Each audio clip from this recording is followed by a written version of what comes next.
नमस्कार, city vision समाचार में आपका स्वागत है। सीएम केसीआर के खिलाफ बंडी संजय के बयान पर मंत्री हरीश राव भड़क गए। उन्होंने अपना गुस्सा व्यक्त किया कि वे यह कहते हुए ईर्ष्यापूर्ण अभियान चला रहे हैं कि उन्होंने गुप्त पूजा की है।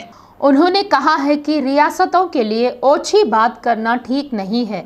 हरीश राव ने चुनौती भरे शब्दों में कहा कि अगर बंडी संजय में तांत्रिक पूजा को लेकर सबूत है तो दिखाने की हिम्मत करे।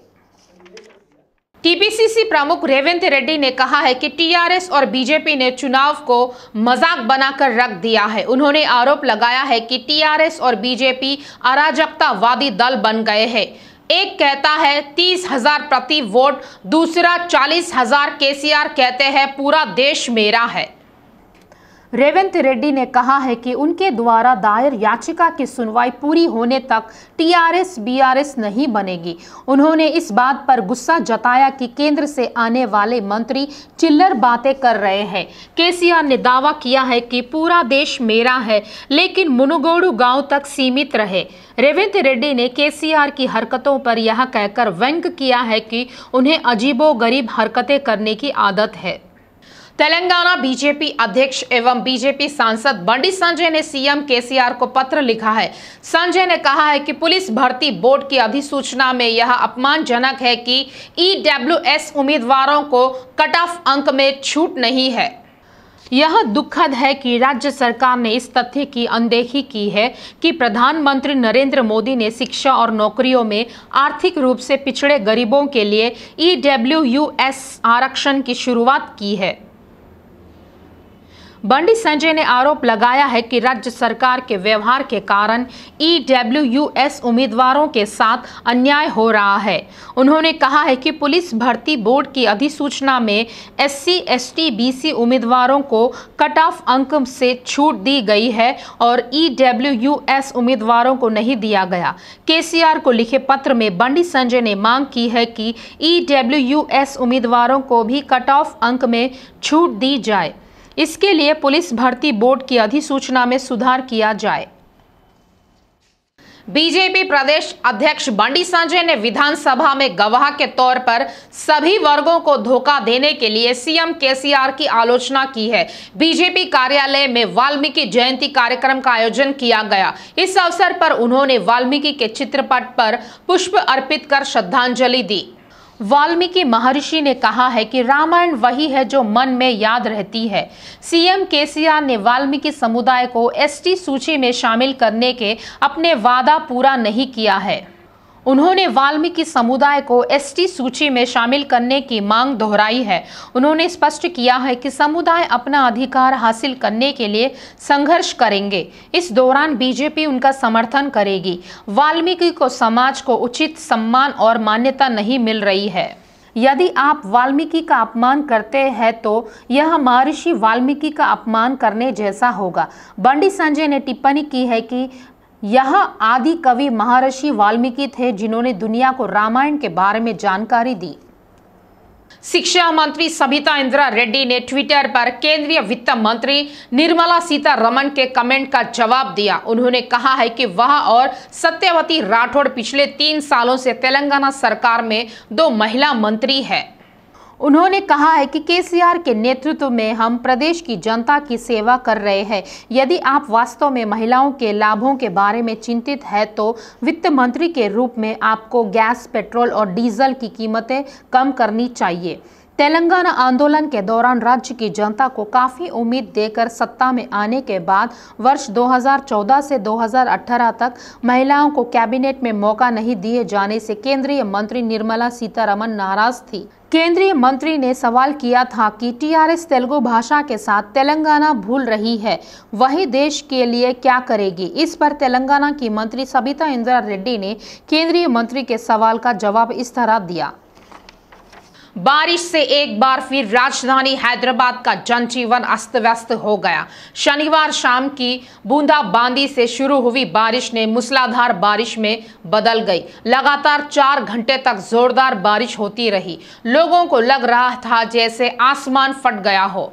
कुछ ही मिनटों में निचले क्षेत्र जलमग्न हो गए। उपनगरों में बाढ़ की स्थिति बनी रही। कुछ देर तक तो कुछ जगहों पर सड़कें ही नहीं दिखाई दे रही थी। यह रिमझिम बारिश भी होती है तो सड़कें जलमग्न होने लगती है। ड्राइवरों को पानी में डूब डिवाइडर नहीं दिखाई देते हैं। उन्हें नरक जैसा अनुभव करना पड़ता है। वरिष्ठ महिला चिकित्सक डॉक्टर सविता शर्मा ने कहा है कि महिलाओं को अपने स्वास्थ्य पर विशेष ध्यान देना चाहिए। उन्होंने हैदराबाद के मलकाजगिरी में राष्ट्र सेविका समिति द्वारा आयोजित विजयदशमी समारोह में भाग लिया। उन्होंने कहा है कि महिलाओं को एकजुट होकर समाज की सेवा करनी चाहिए। नारी इस युग का वरदान है। समारोह के अंतर्गत 3 किलोमीटर तक रैली निकाली गई और महिला सशक्तिकरण को लेकर जागरूक किया गया। और लाइफ में सब पॉजिटिव एटीट्यूड रखिए। हर रोज़ कुछ ना कुछ किसी ना किसी को मदद कीजिए। पॉजिटिव अपने आप आ जाएगा आपके पास। और ये सब जितना मैंने आपको बताया ज़्यादा नहीं समय लेता है। आधा घंटा एक दिन में एक 5 मिनट का ब्रीदिंग एक्सरसाइज करिए, 5 मिनट अपने आत्मा से बात करिए, एक 15 मिनट वॉकिंग कर लीजिए और एक 5 मिनट एक्सरसाइज कर लीजिए। कुल मिला के आधा घंटा हो गया। आप थोड़े से सेल्फिश हो जाइए अपने शरीर के लिए। आगे फ्यूचर बहुत अच्छा रहेगा। Everywhere women are, and we are doing wonderful job as a mother, as a sister, as a daughter. We are making the country. There is a very famous line, एक बहुत famous line है, एक औरत अगर शिक्षित है, it means सक्षम है। शिक्षित का मतलब सक्षम भी होता है।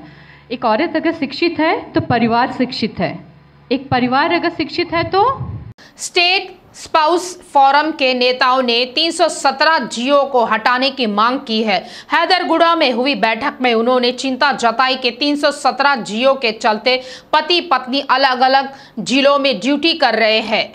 शिक्षकों ने कहा है कि वे इस मानसिक तनाव के कारण बीमार हो रहे हैं। हालांकि सीएम केसीआर ने पति पत्नी दोनों को एक ही जिले में पोस्टिंग देने के आदेश जारी किए हैं। अधिकारियों द्वारा इस पर ध्यान नहीं देने का आरोप लगाया गया है।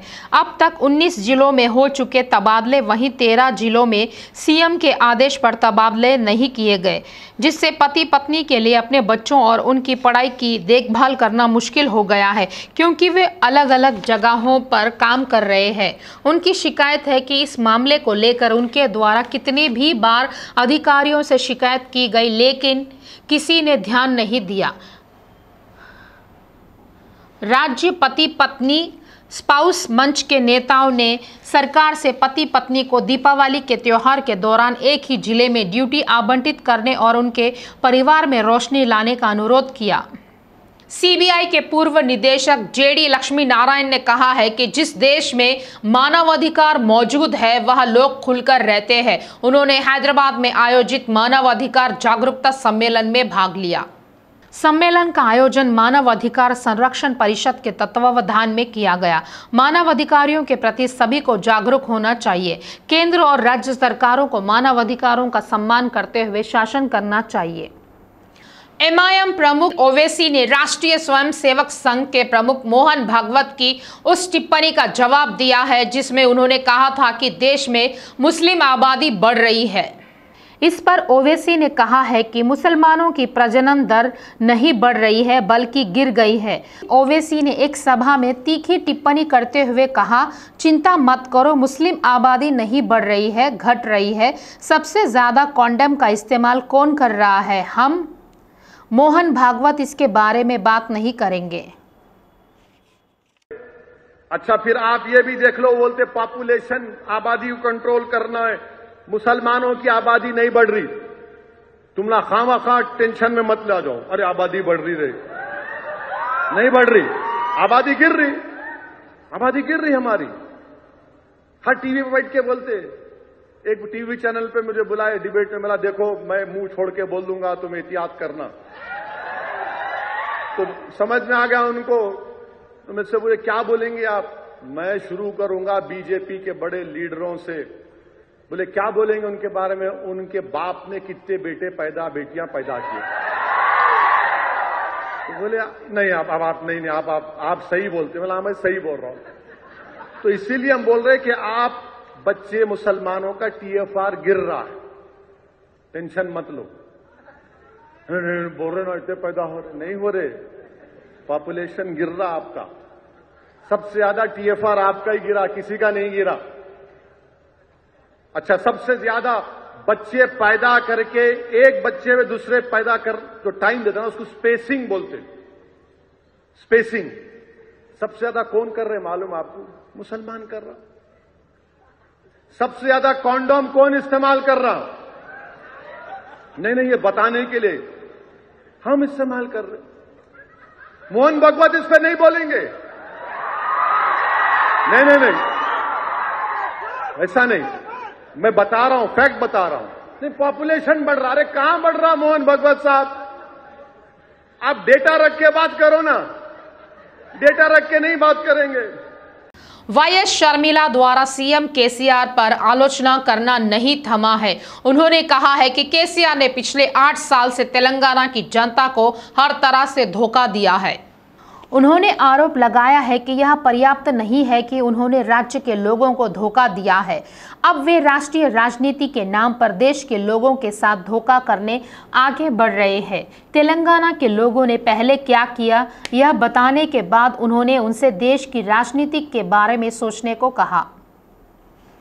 आदिलाबाद जिला भीमपुर मंडल के तामसी गांव में घूम रहे एक बाघ के कारण स्थानीय लोगों में खौफ बना है। अधिकारियों को गांव की सीमा में पेनगंगा नदी किनारे बाघ के पैरों के निशान मिले। यह वह क्षेत्र है जहां पर पिछले दिनों बाघ ने पशुओं को अपना शिकार बनाया। अब फसल कटाई के समय बाघ का घूमना किसानों में फिर से खौफ पैदा कर रहा है। बाघ किसी को कोई नुकसान न पहुंचाए, इसे लेकर ग्रामीण सावधान रहने की सलाह वन अधिकारियों द्वारा दी जा रही है। जॉय लुकस ने पंजागुट्टा में फिर से अपनी शाखा लॉन्च की है। इस ब्रांच में नवीनतम डिजाइनों से मन मोह लिया जा रहा है। नई चीजें और नए बदलाव खरीदारों की सहूलियत लेकर आई है। Jewelry showroom in Telangana is one of the biggest. You will get more collections, and including gold jewelry and diamond jewelry and silver jewelry and lightweight collections. A lot of there, and we are going to open another showroom in Habsiguda coming 14th. So you can see the experience for the jewelry. You can come and see. पिछले 11 वर्षों से cancer रोगियों को आध्यात्मिक देखभाल प्रदान करने वाले स्पर्श धर्मशाला ने बच्चों के लिए पोलिएटिव केयर वार्ड खोला है।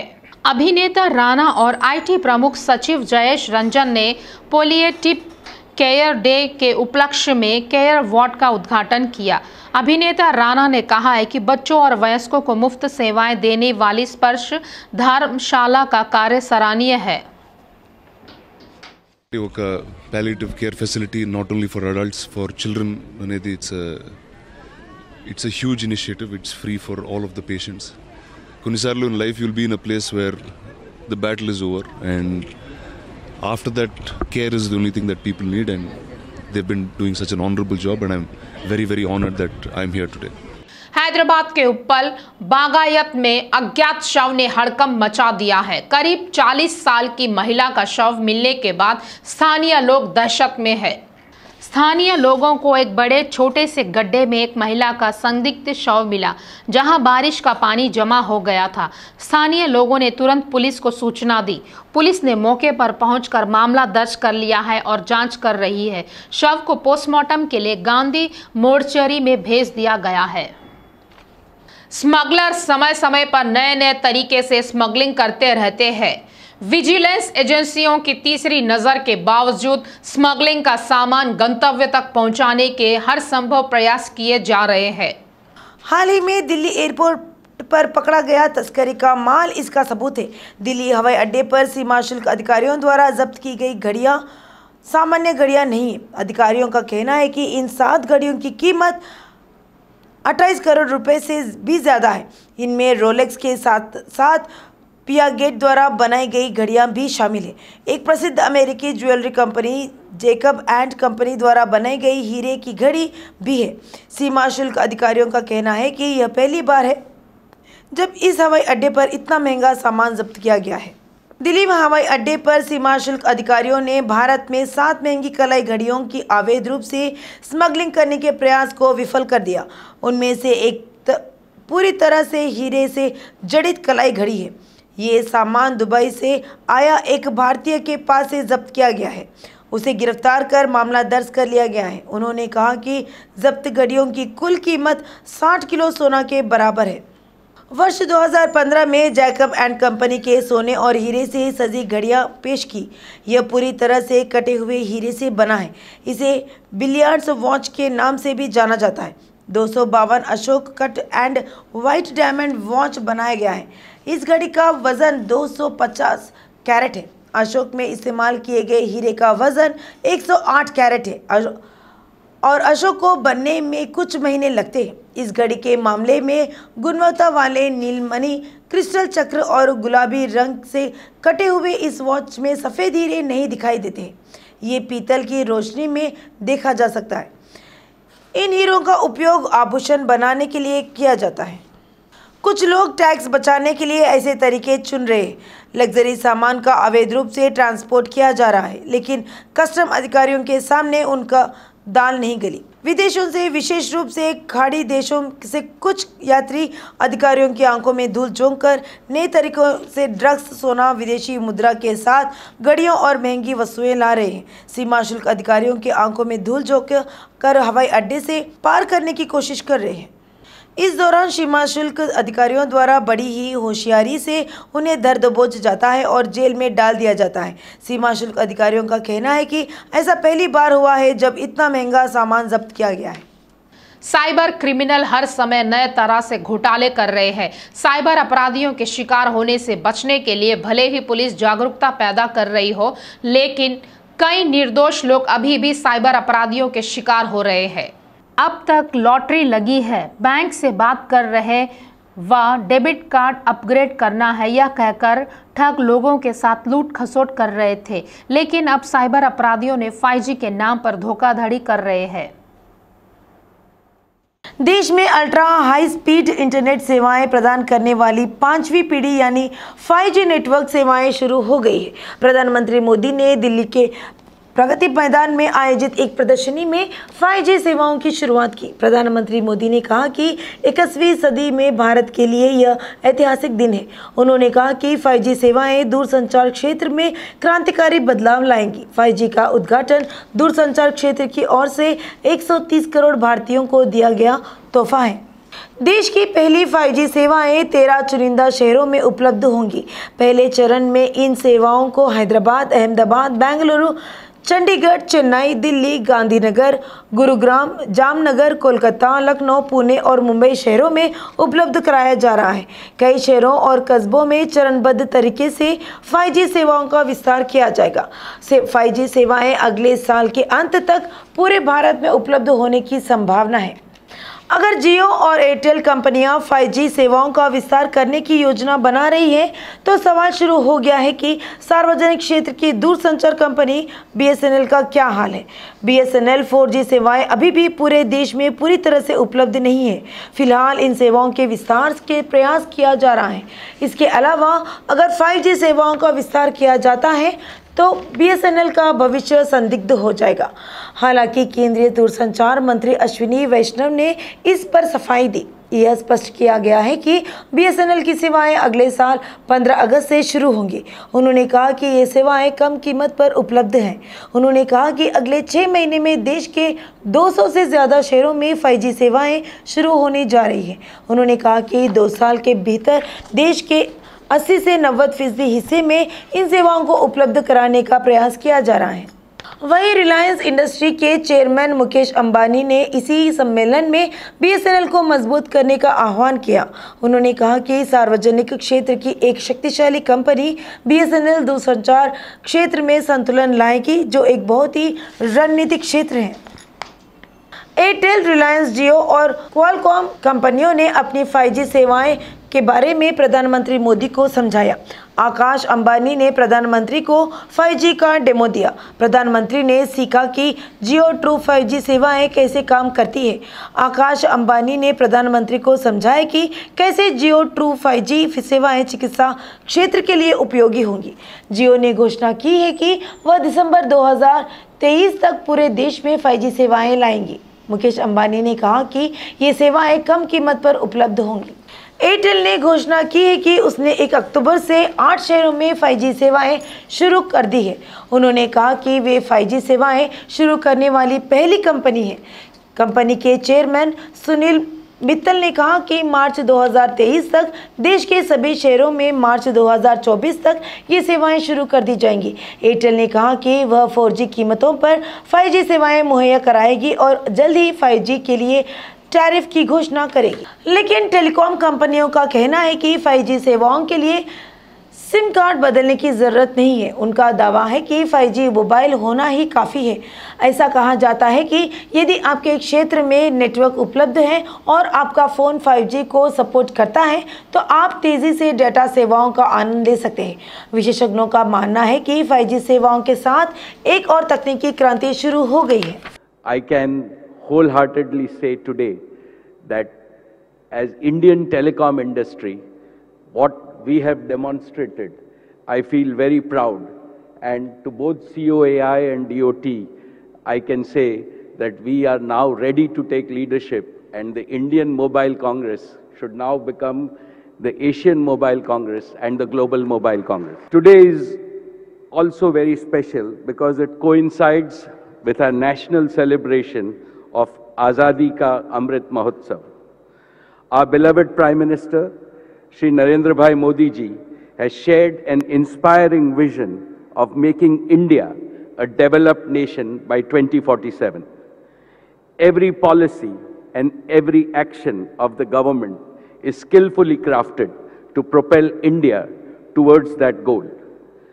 The steps taken to fast-track India's march into the 5G era provide a compelling proof of our Prime Minister's determination. This is most heartening because 5G is much more than the next generation of connectivity technology. ये थे अब तक के ताजा समाचार। आगे के ताजा समाचारों के लिए देखते रहे सिटी विजन लाइव।